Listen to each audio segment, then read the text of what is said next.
친애하는 형제 자매 여러분, 그리고 우리 젊은 친구 여러분,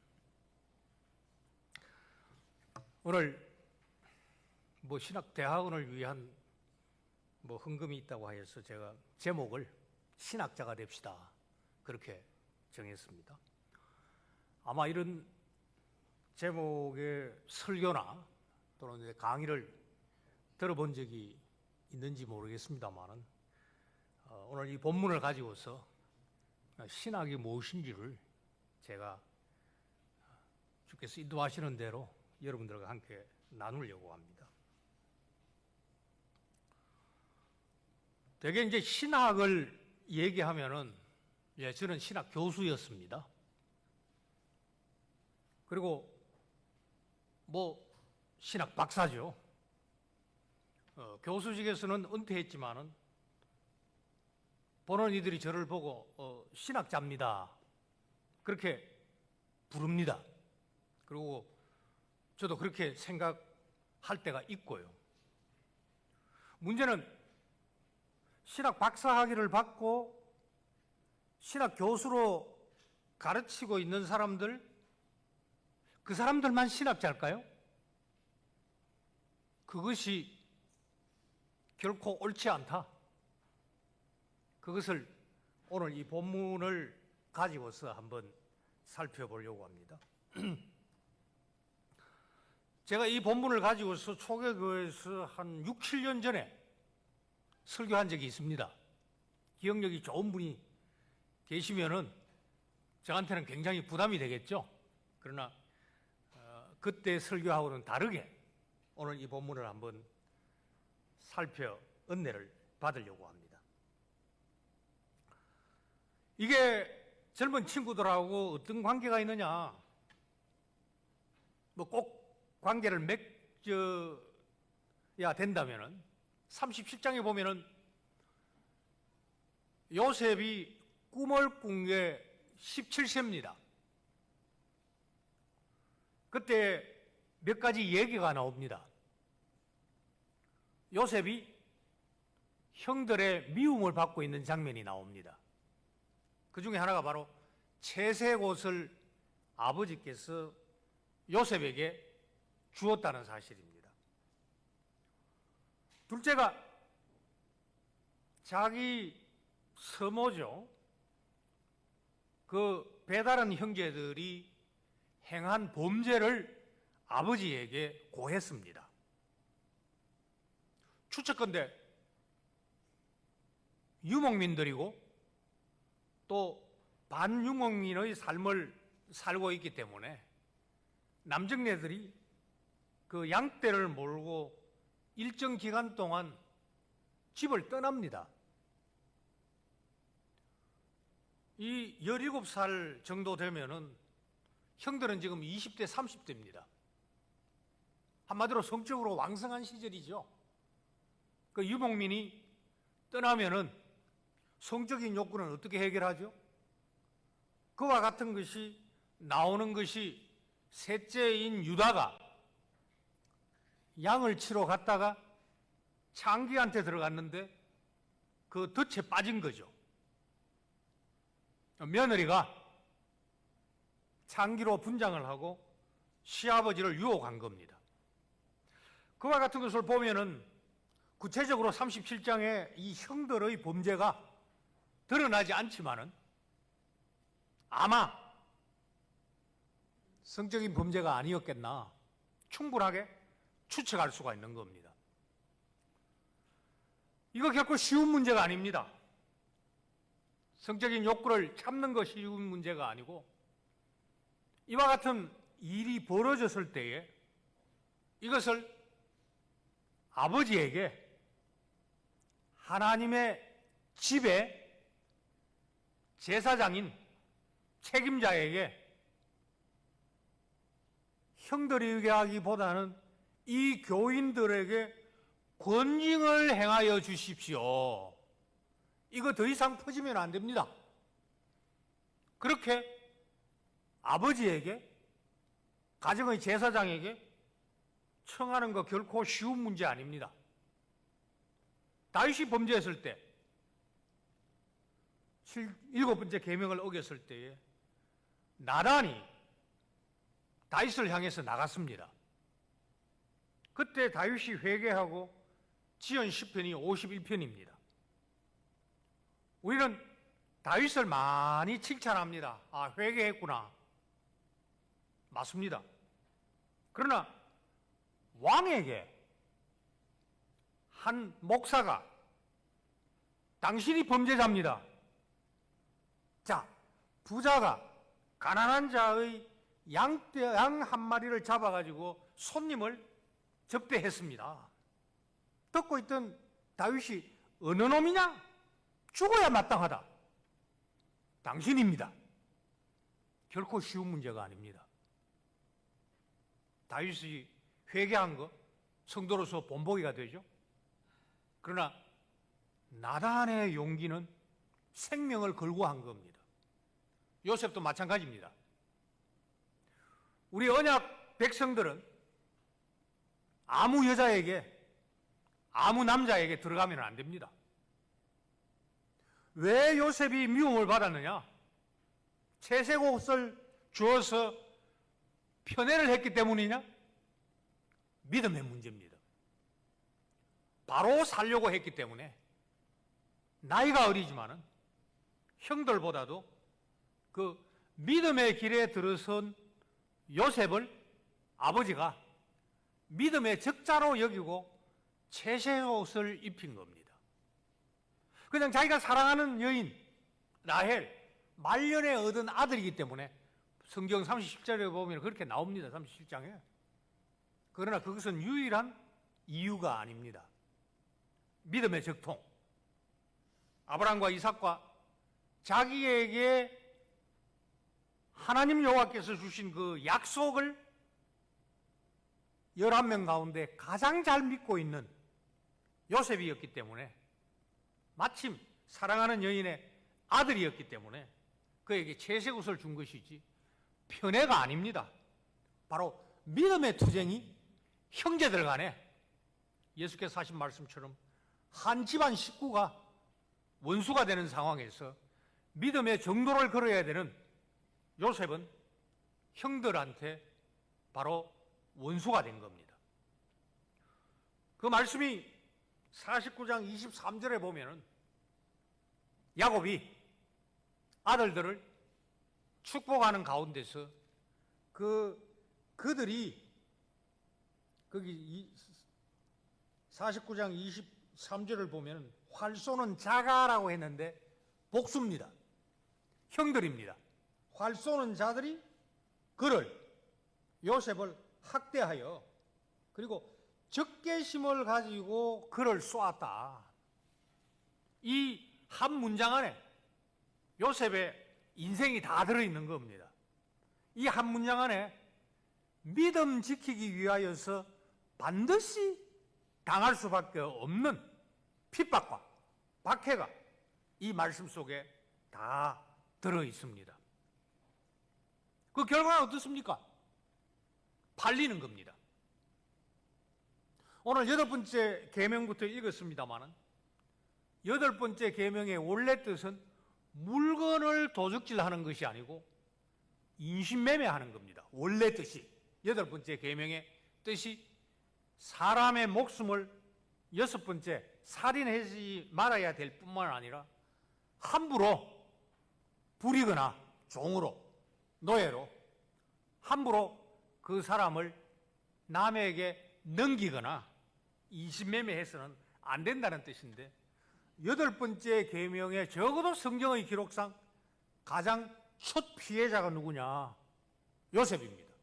8번째 계명을 가장 처음으로 범한 사람들이 누구냐? 10명의 형제들입니다. 아버지가 봐도 그렇습니다. 형들이 요셉을 미워했습니다. 요셉이 그렇게 적개심을 가지고 있었습니다. 그 말씀이 15절에 나옵니다. 15절에 보면 요셉이 혹시 우리를 미워하여라는 말이 적개심을 그들이 요셉에게 가졌다라는 그 말하고 원어가 같습니다. 이제는 우리가 되갚음을 당할 때가 됐구나. 우리가 저놈을 미워해가지고 적개심을 가지고 팔지 않았느냐. 그런데 지금까지는 아버지가 있어가지고 저놈이 총리가 자기 호위대를 시켜가지고 우리한테 보복 안 했지만은 저놈이 틀림없이 우리를 동일한 적개심으로 미워하여 이제는 보복할 것이다. 이게 지금 15절의 상황입니다. 그런데 우리 번역이 참 번역을 잘했습니다. 혹시라는 것, 이것은 사실이 아닙니다. 적개심을 가지고 동생에게 해코지하고 동생을 죽이려고 그 빈 구덩이에 던졌습니다. 빈 구덩이라는 것은 진과 같은 시절입니다. 비 잘 안 오죠? 그 지역은 비 잘 안 옵니다. 유목민들이 양떼를 몰고 다니면은 불가피하게 물을 먹여야 되는데 샘이 없습니다. 시내가 없습니다. 그러면 곳곳에 웅덩이를 파가지고 비가 어제처럼 오늘처럼 갑자기 폭우가 옵니다. 그 저쪽에 비가 안 오다가 한 번 오면은 갑자기 폭우가 쏟아질 때에 그 물이 그 웅덩이에 차는 것이죠. 그런 웅덩이가 지금 비어 있는 거예요. 거기 던졌습니다. 죽이려고 했는데 첫째가 우리 형제가 아니냐, 죽일 수가 없다. 마침 애굽 상인들이 오니까 팔았습니다. 바로 한 집안 식구가 원수입니다. 재산 싸움 아닙니다. 믿음 싸움입니다. 저놈은 믿음이 있어. 믿음이 있으니까 저놈이 꿈을 꾸었어. 저놈 꿈이 실제로 일어나 안 일어나나 한번 보자. 그러면서 하나님을 시험하고 있는 겁니다. 저놈의 꿈이 진짜 이루어지나 한번 보자. 여기에서 형들이 믿음 없음을 우리가 알 수 있고 믿음 있는 요셉의 모습을 우리가 분명하게 볼 수가 있습니다.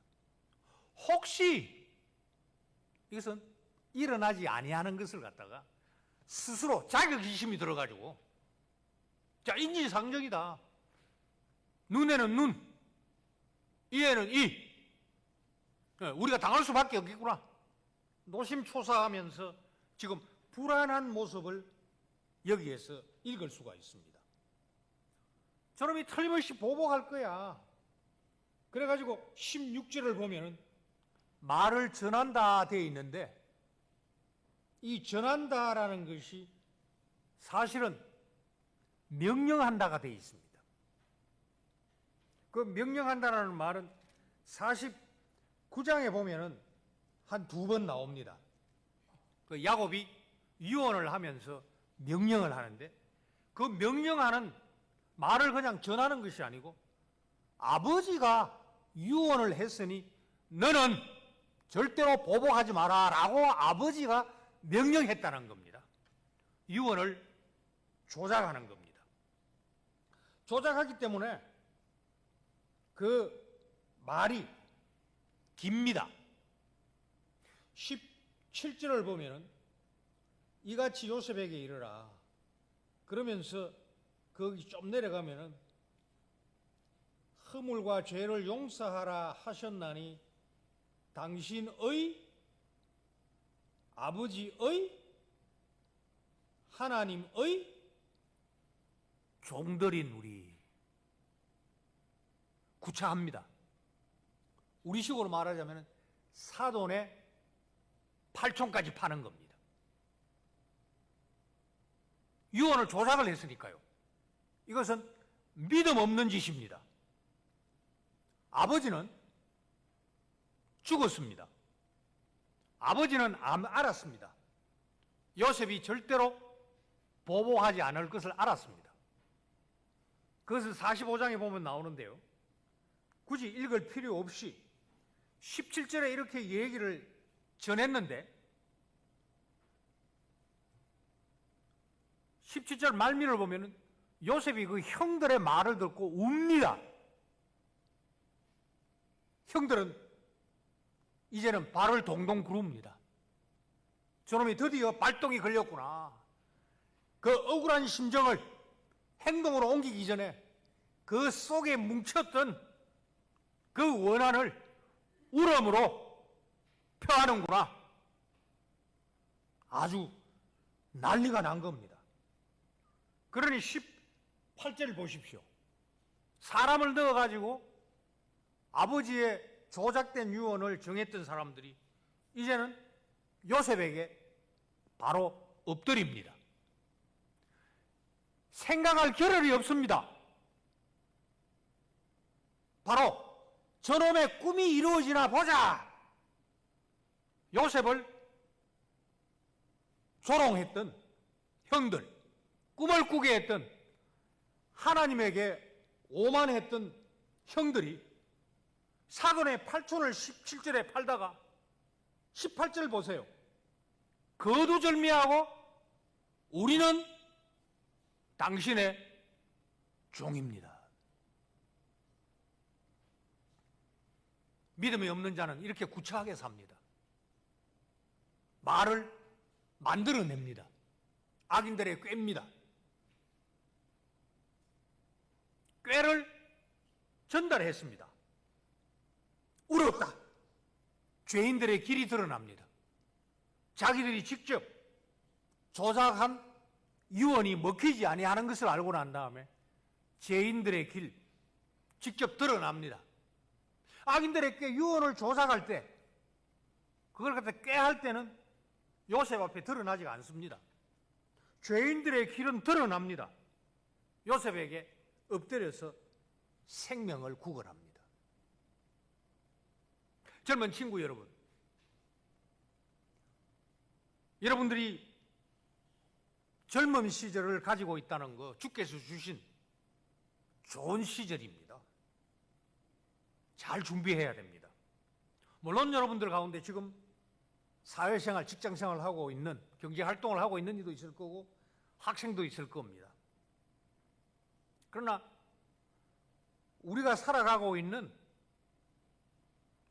세상은 악과 죄와 하나님을 향한 오만이 곳곳에 득실거리고 있습니다. 믿음으로 살지 아니하면 악인들의 꾀에 동참합니다.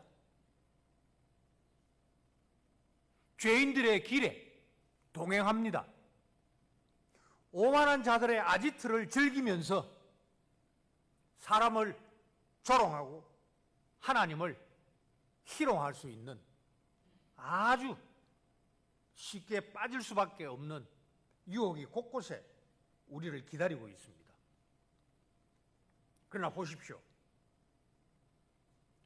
45장을 보면은 지금 21절에 나와 있는 말씀처럼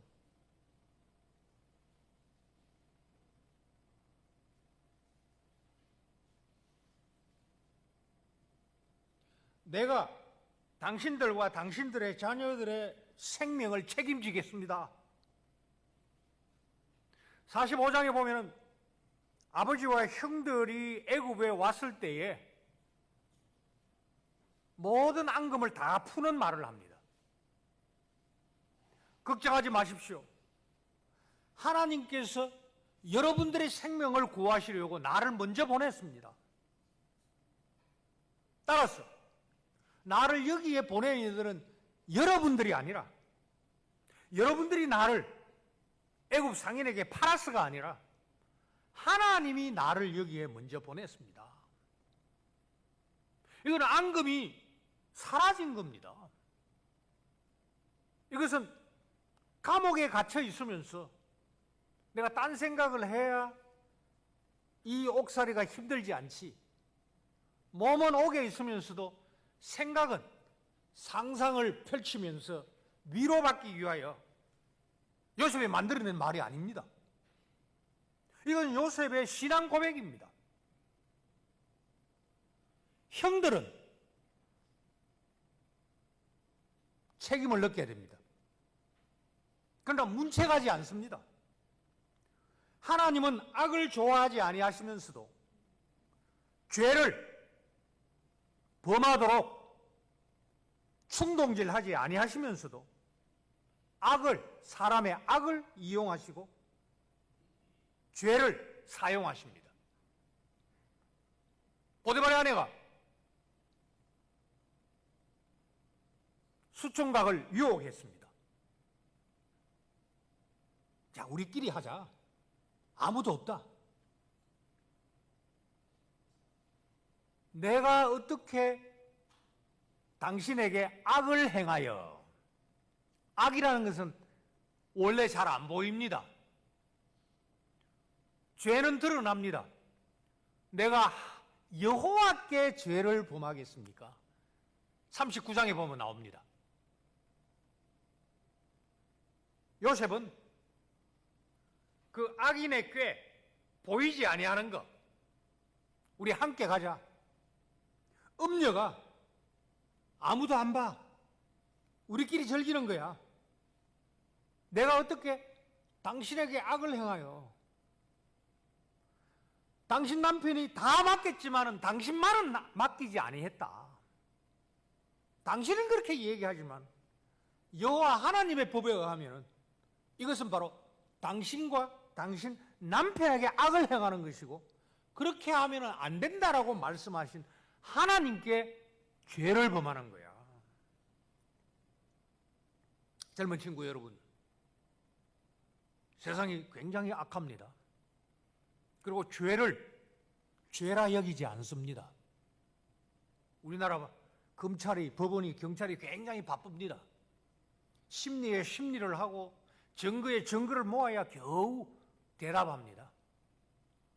안타깝게도 최근에 일어났던 우리 역사에서 참 잊을 수 없는 일 때문에 수많은 사람들이 지금 재판을 받고 있고 실형을 선고받고 있는데, 참 거기에 예수쟁이가 있다는 것이 굉장히 가슴이 아픕니다. 이유야를 막론하고 꽤 했잖아요. 죄인의 길에 나섰잖아요. 꽤 할 때 하나님은 어디 있습니까? 우리끼리, 보디발의 아내가 우리끼리 즐기자. 아무도 안 봐. 우리끼리 한번 업무해가지고 뭔가 한번 터뜨리자. 그때 하나님은 어디 있습니까? 요셉은 하나님 앞에서 하나님하고 같이 사는 겁니다.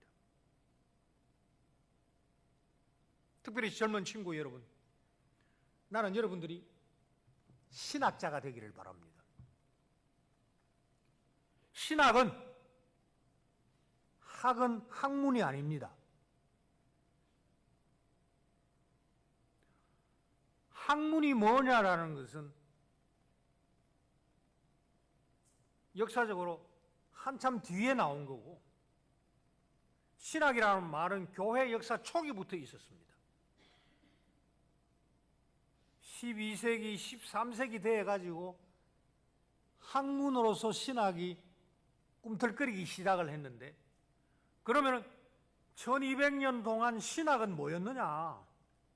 학문이 아니었습니다. 그러면 신학의 학은 뭐냐?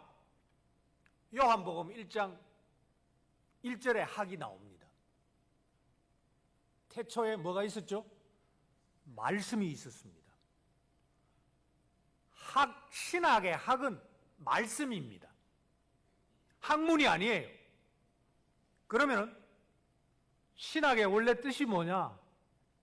하나님께서 말씀하시는 겁니다. 그게 바로 계시입니다. 그게 바로 성경 말씀입니다. 그리고 저같이 어줍지 않은 사람을 통하여서 지금 하나님께서 말씀하고 계시는 거죠. 제가 지금 사람을 이 땅에 높이지 않았습니다. 요셉을 신학자로 만든 하나님을 말하고 있습니다. 바로 거기에 반드시 믿음이 있어야 되는데, 신학을 학문으로 하는 사람 가운데 믿음 없는 사람들이 많습니다.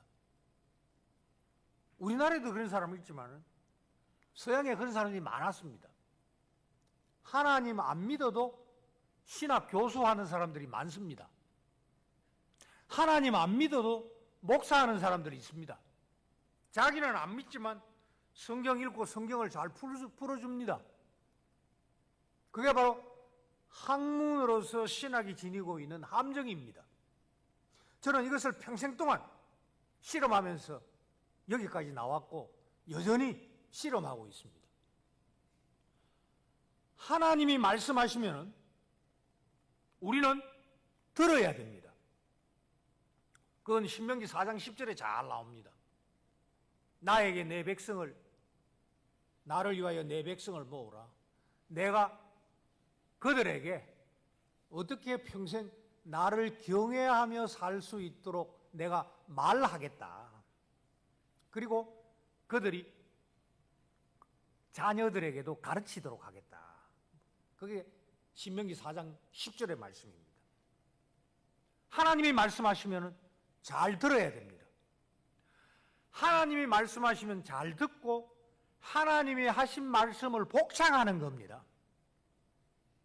그래서 하나님이 말씀하시는 것을 듣고 하나님을 말하는 것, 그게 신학입니다. 우리 젊은 친구 여러분들, 오늘 찬양하러 나온 사람들밖에 없어요. 안 온 친구도 있는지 모르겠는데 여러분들이 20절을, 젊은 친구들만 20절을 크게 읽도록 하겠습니다. 50장 20절 시작.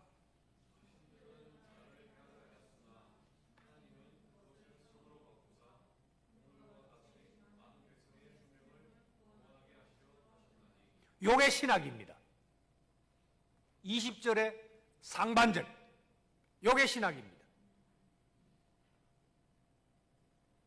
어디에 함정이 있고 어느 말씀 때문에 요게 신학이죠?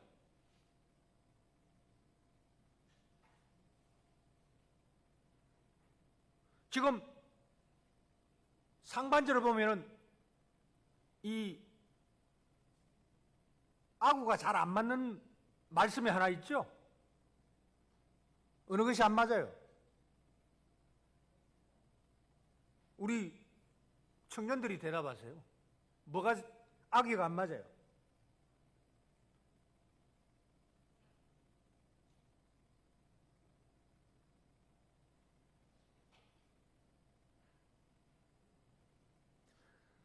당신들은 나를 헤아려야 했으나 나는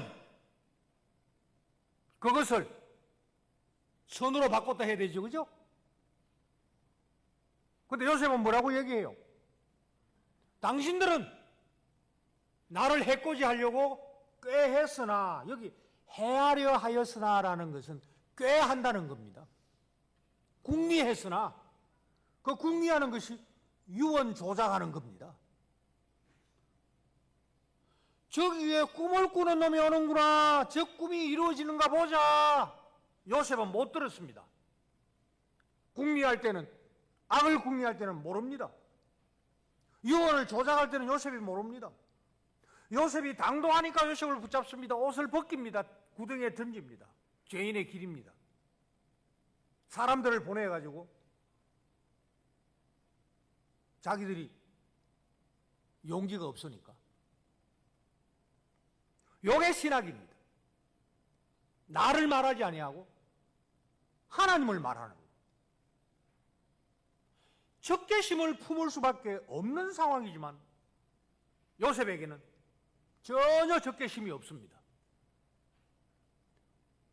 이거는 정말로 평생 잊을 수 없는 성님들의 배반입니다. 그러나 말끔히 씻었습니다. 아, 내가 마음을 잘 먹어야 되지. 내가 죽어야지. 그렇게 한 게 아닙니다. 요셉은 신학을 하고 있습니다. 어떻게 신학을 하고 있느냐? 아브라함에게 자손이 많아질 것을 말했습니다. 이삭에게 내 자손이 번성할 거라 말했습니다. 야곱에게 그 말씀을 했습니다. 아, 이 약속을 이루기 위하여 20절 말미에 그 많은 백성의 생명을 구원하도록 나를 사용하시는구나. 나의 고난을 통하여 하나님께서 할아버지와 아버지와 아브라함 할아버지에게 하셨던 그 약속을 나의 고난을 통하여 이루시는구나. 형들은 나에게 적개심을 품고 내 꿈이 깨어지도록 하였으나 하나님이 이기시는구나. 이 길을 요셉은 알고 있었습니다. 이게 신학입니다. 많이 공부한다 해가지고 신학자 되는 거 아니에요. 저는 이런 경우를 많이 알고 있기 때문에 여기에서 수십 가지 예를 들어서 말할 수가 있습니다. 신학을 학문으로 공부하면은 머리는 굵어지는데 잘난 체해야 합니다. 예수님이 절대로 잘난 체한 적 없습니다. 그러나 여기에서 말하고 있는 신학을 제대로 하면은 하나님의 말씀을 듣고 그 말씀을 순종하기 때문에 사람이 내면에서부터 바뀌어집니다. 우리는 이것을 갖다가 회개했다, 중생했다, 거룩하게 된다, 성화한다 이런 식으로 표현을 하는데 저는 이것을 한마디로 우리가 신학을 해야 되는 겁니다. 우리가 신학자가 되는 겁니다. 오전의 말씀처럼 우리가 되는 것이 아니고 요셉이 이렇게 할 수 있었던 것은 이 본문에는 나오지 않지만 하나님 성령께서 요셉을 내면에서부터 씻어주셨기 때문입니다. 이 이유 때문에 우리가 주일날 여기 와야 되는 것이고 하나님이 말씀하시려고 우리를 불러 모으실 때 우리는 하나님 앞에 모여서 하나님 말씀 듣고 하나님으로부터 영향을 받아가지고 하나님처럼 말을 해야 되는 것이죠. 그 베드로 전서 4장에 보면 우리가 말을 하려 하면은 하나님의 말씀처럼 하고, 요게 신학입니다. 부디 젊은 친구 여러분들,